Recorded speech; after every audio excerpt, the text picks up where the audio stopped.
পতিতা বলতে যে রেপ হওয়া সেটা সব সময় আসলে শুটিং করতে হয় না। পরে যে আমার এই কনুই হাঁটু ওই যে চোটটা লেগেছে, ওটা সারতে আমার বেশ কিছুদিন সময় লেগেছে। অভিনয়ের জন্য সাহসী হতে তো আমার কখনো আপত্তি নেই।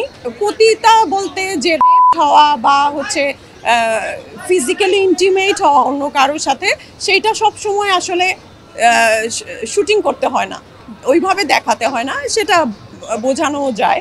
তো সেভাবেই বোঝানো হয়েছে মধ্যবিত্ত চলচ্চিত্রে। সব থেকে আমার কাছে মনে হয় যে একটা পুরো গল্পের ভেতরে যা যা চাহিদা আছে, সেই চাহিদাগুলো একজন অভিনেত্রী বা অভিনেতা হিসেবে সেটা পূরণ করতে হবে, এটাই আমার মাথায় থাকে। সেভাবেই রানুকে ধারণ করেছিলাম। সিনেমার মধ্যে একটা দৃশ্যে আপনাকে রাস্তায় পড়ে যেতে হয়েছে। না, ওটা আমার পরে যে আমার এই কনুই হাঁটু যে জায়গাগুলোতে আমার চোটটা লেগেছে সেগুলো একদম ছেলে যায়।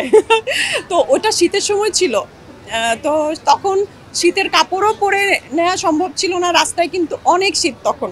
তো যেহেতু আমার ওটা কন্টিনিউটি ড্রেস, সো ওইটা পরেই আমার ওই শাড়িটা পরেই শ্যুট করা লাগছিল, এবং আমি দাঁড়ানো অবস্থায় পড়ে গেছি।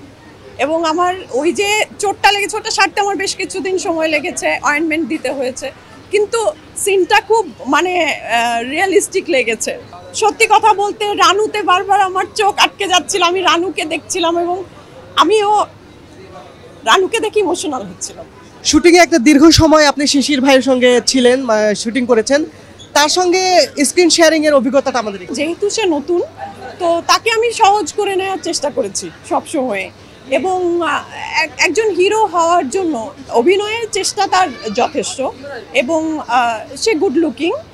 একজন হিরো হওয়ার জন্য যে গুণাবলীগুলো দরকার আছে তার, তো আমার মনে হয় যে একটু ধৈর্য ধরে এগিয়ে গেলে ভালো জায়গায় পৌঁছাতে পারবে। এখানে তো অনেক ভালো অভিনয় শিল্পীরা রয়েছেন, শবনম পারভিন রয়েছেন, সাবিরিয়া আলম, আব্দুল্লাহ রানা, তারপরে এরকম অনেক ভালো অভিনয় শিল্পীরা রয়েছেন। আমি একজন শিল্পীর কথা বলতে চাই, উনি রিয়াজুল রিজু। উনি কিন্তু ডিরেক্টর এবং ন্যাশনাল অ্যাওয়ার্ড পাওয়ার ডিরেক্টর, বাংলাদেশের সর্বকনিষ্ঠ ন্যাশনাল অ্যাওয়ার্ড পাওয়ার ডিরেক্টর। উনি কিন্তু আমাদের এখানে কাজ করেছেন। উনি ওইভাবে অভিনয় করেন না, কিন্তু চমৎকার অভিনয় করেছেন।